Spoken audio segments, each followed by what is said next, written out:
Shut up and sit down.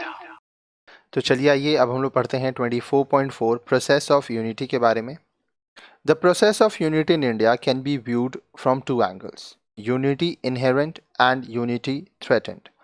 Bharat में जो एकता है, ठीक है, इसको हम लोग दो तरीके से देख सकते हैं, एक यूनिटी इनहेरेंट और एक है यूनिटी थ्रेटेंड। अब ये क्या होता है, आइए आगे बढ़ते हैं। The latter is found largely after the partition of the country in 1947 into India and Pakistan। अब देखिए, यूनिटी थ्रेटन जो है, जो दूसरा है, ये हम लोग का जब पार्टीशन हुआ ना, भारत और पाकिस्तान जब हुए, अलग हुए 1947 में, तब पाया गया। Communal forces, fundamentalist and vested interest have stranded this process. बहुत सारे सामुदायिक फोर्सेस थे, फंडामेंटलिस्ट थे, और लोगों का अपना अपना इंटरेस्ट था, जिसके वजह से ये जो तरीका है इसको मजबूती मिली। Communalism is the result of inter community intolerance and suspicions. अब देखिए, कम्युनलिज्म की वजह से क्या हुआ, इंटर कम्युनिटी टॉलरेंस हुआ, ठीक है, लोग एक दूसरे के समुदाय को अब बर्दाश्त करने लगे। Such conflicting situation are not conducive to the nation building process। अब ये जो परिस्थिति थी जहाँ पे संघर्ष होता था, समस्या होता था, ये राष्ट्र के निर्माण के लिए सही नहीं था। They called for mass awareness programs and proper educational programs। इसके वजह से जन समुदाय को, ठीक है, अवेयरनेस प्रोग्राम्स बनाया गया, उनको लोग जानकारी देने लगे, प्रॉपर लोगों को एजुकेशनल प्रोग्राम्स में लाया गया, लोगों को शिक्षा दिया गया, क्योंकि देखिए, लोग अगर पढ़ेंगे नहीं तो उनको तो जानकारी ही नहीं होगी ना। On the other hand, unity has been the main focus of the national building process. दूसरी तरफ, अगर आपको राष्ट्र का विकास करना है तो लोगों में एकता होना बहुत ज़रूरी है। The idea of unity is attached to the concept like the melting pot, cultural mosaic and plural society. अब ये जो एकता का विचारधारा है, ये इन कॉन्सेप्ट से है, मेल्टिंग पॉट, कल्चरल मोजाइक और प्लूरल सोसाइटी। ये जो कॉन्सेप्ट्स हैं, इनसे ये विचारधारा आती है। The above three concepts came from western thinking. अब ये जो तीनों कॉन्सेप्ट्स हैं, ये कहाँ से आए हैं, पश्चिमी विचारधारा, वेस्टर्न थिंकिंग से।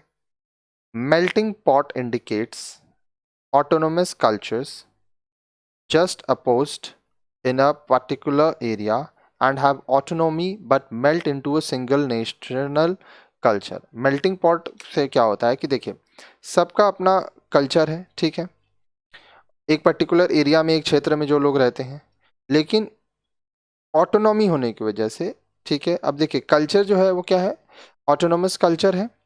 अब ऑटोनॉमी की वजह से वो लोग एक ही नेशनल कल्चर में जुड़ते हैं। In other words, they melt into a composite whole in a pot that symbolize the nation। दूसरे शब्दों में, एक पॉट है, ठीक है, उसमें सब मिल जाते हैं। It means different cultures sync their differences and project a single identity with a common language।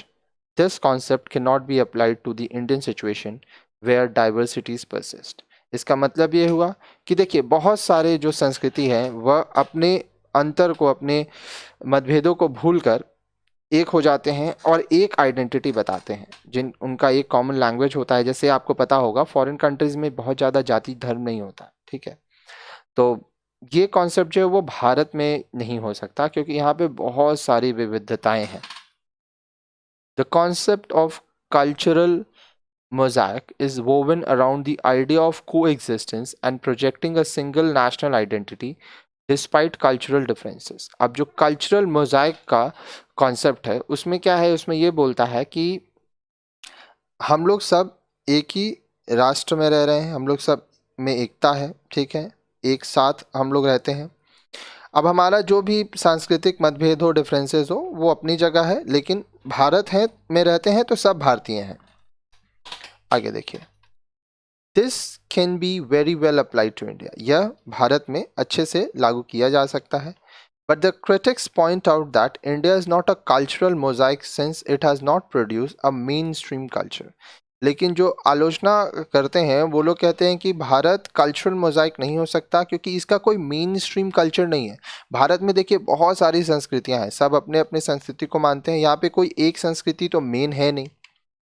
Finally, the concept of plural society indicates pluralism in all primordial fundamental aspects like food habits, culture, dress pattern, language, region, and religion, yet a shared political identity. अब देखिए finally ये जो concept है plural society का, ठीक है, जिसमें pluralism की बात की जाती है, इसका फंडामेंटल एक्सेप्ट क्या है? एस्पेक्ट ये है कि अपना अपना लोगों का फूड हैबिट्स है, कल्चर है, कपड़ा पहनने का तरीका है, रहने का तरीका है, बात करने का तरीका है, अलग अलग क्षेत्र में लोग अपने हिसाब से रह रहे हैं, अपना अपना सबका धर्म है, लेकिन फिर भी जो पॉलिटिकल आइडेंटिटी है वो लोग शेयर करते हैं। However, India is only integrated politically and not otherwise, cannot be accepted. This is the thinking of the Westerners. हालांकि भारत जो है वो सिर्फ राजनीतिक तौर पर एकजुटता है यहाँ पर, और दूसरी तरह से नहीं, और इसको माना नहीं जा सकता। जो पश्चिमी थिंकर्स हैं वो लोग इस तरह से सोचते हैं। आगे देखिए, The reality as perceived by Indians is that India has a distinct national identity despite its composite culture. अब देखिए सच्चाई जो कि भारतीय मानते हैं वो ये मानते हैं कि भारत एक अलग डिस्टिंक्ट नेशनल आइडेंटिटी है, इसका राष्ट्रीय आइडेंटिटी है, और इसमें बहुत सारे कॉम्पोजिट कल्चर, तरह तरह के कल्चर है, संस्कृति है, लेकिन फिर भी भारत एक है। भारतीय में जितने लोग हैं सब एक हैं, सब भारतीय हैं। The process of integration tells us for a larger goal, that is attaining nationhood. Various cultures despite autonomy integrate into a composite whole. अब ये जो प्रोसेस है इंटीग्रेशन, सबको जोड़ने का, ये बताता है कि हमारा जो लक्ष्य है वो बड़ा है, हमें राष्ट्रवादी होना है। ठीक है, बहुत सारे संस्कृति के लोग यहाँ रह रहे हैं, लेकिन फिर भी हम लोग एक हैं, हम सब भारतीय हैं।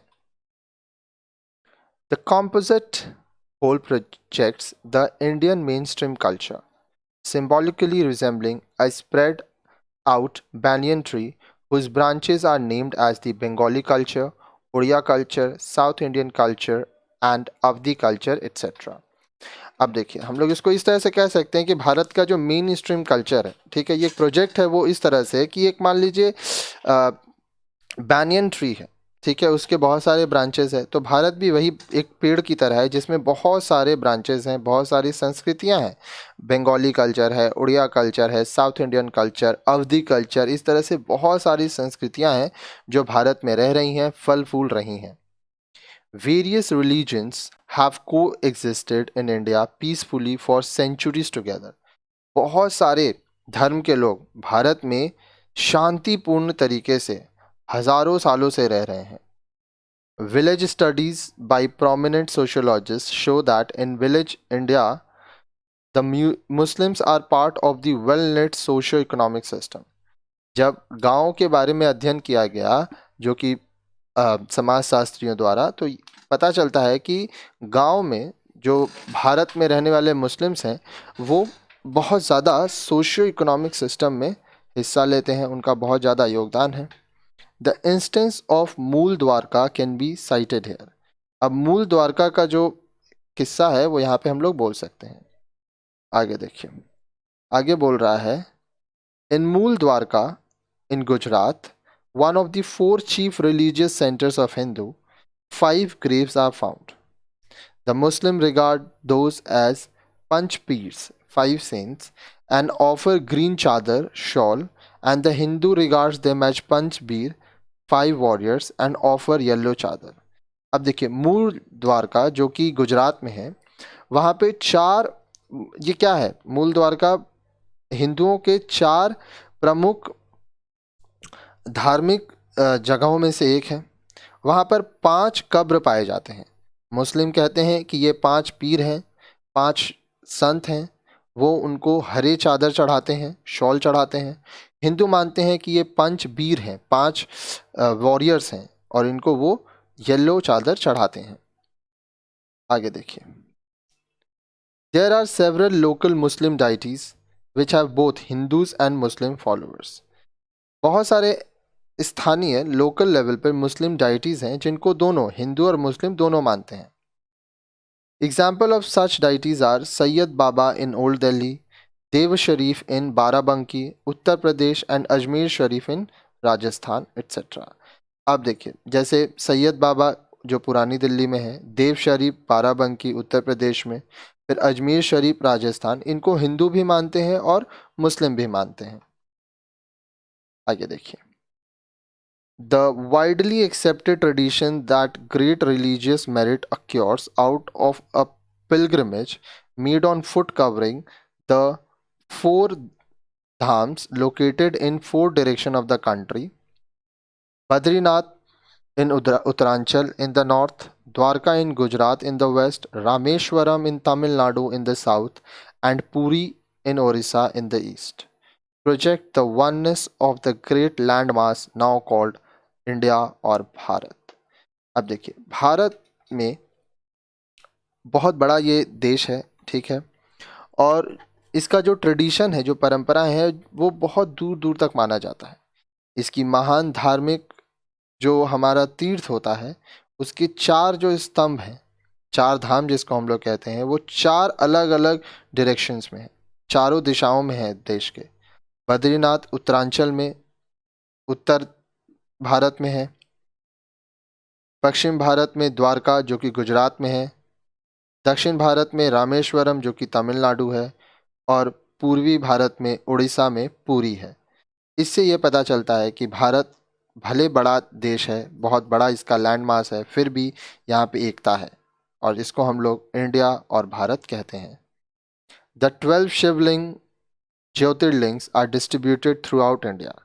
अब देखिए, 12 शिवलिंग जो है, जिसको ज्योतिर्लिंग कहते हैं, वह भारत में पूरे फैले हुए हैं, अलग अलग जगह पर हैं. Other prominent centres like Tirupati in Andhra Pradesh, Kamakhya Peeth in Assam, Gaya in Bihar, Vaishno Devi in Jammu, Pushkar in Rajasthan, attracting people from every corner of the country. Personify the integration process. और भी जो दूसरे सेंटर्स हैं, जैसे तिरुपति आंध्र प्रदेश में, कामाख्या पीठ असम में, गया बिहार में, वैष्णो देवी जम्मू में, पुष्कर राजस्थान में, लोगों का देश के अलग अलग हिस्से से, अलग अलग कोने से अट्रैक्ट करते हैं, आकर्षित करते हैं. लोग यहाँ पे जाते हैं, पूजा करते हैं, और इससे हमारी जो एकता है वह साबित होती है. आगे देखिए. सत्य साई बाबा इन पटिपूर्थी, साई बाबा और Shirdi Maharashtra, Sri Ma and Aurobindo in Pondicherry have become the rallying point of Indians despite the difference of religion, language and region.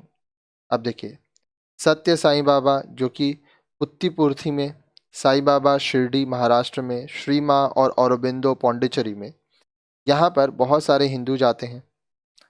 यहाँ पर धर्म अलग है, भाषा अलग है, क्षेत्र अलग है, फिर भी कोने कोने से हिंदू यहाँ जाते हैं, वहाँ पूजा पाठ करते हैं, उसको मानते हैं उनको. आगे देखिए. The architectural wonders such as the Taj Mahal of Agra, Jama Masjid and Lal Qila of Delhi, Char Minar of Hyderabad, बड़ा इमाम बाड़ा of Lucknow draw a large number of visitors from all walks of life. अब देखिए, जो आर्किटेक्चरल वंडर्स हैं, जैसे ताजमहल आगरा में, जामा मस्जिद लाल किला दिल्ली में, चार मीनार हैदराबाद में, बड़ा इमाम बाड़ा लखनऊ में, वहाँ ये बहुत सारे सैलानी जो होते हैं, विजिटर्स होते हैं, उनको आकर्षित करते हैं, और वो यहाँ पर लाखों की संख्या में आते हैं. In this manner, India's unity is not only politico-geographic but also cultural. इस तरह से हम लोग कह सकते हैं कि भारत की जो एकता है वो सिर्फ पॉलिटिको जियोग्राफिक नहीं है, वो कल्चरल भी है.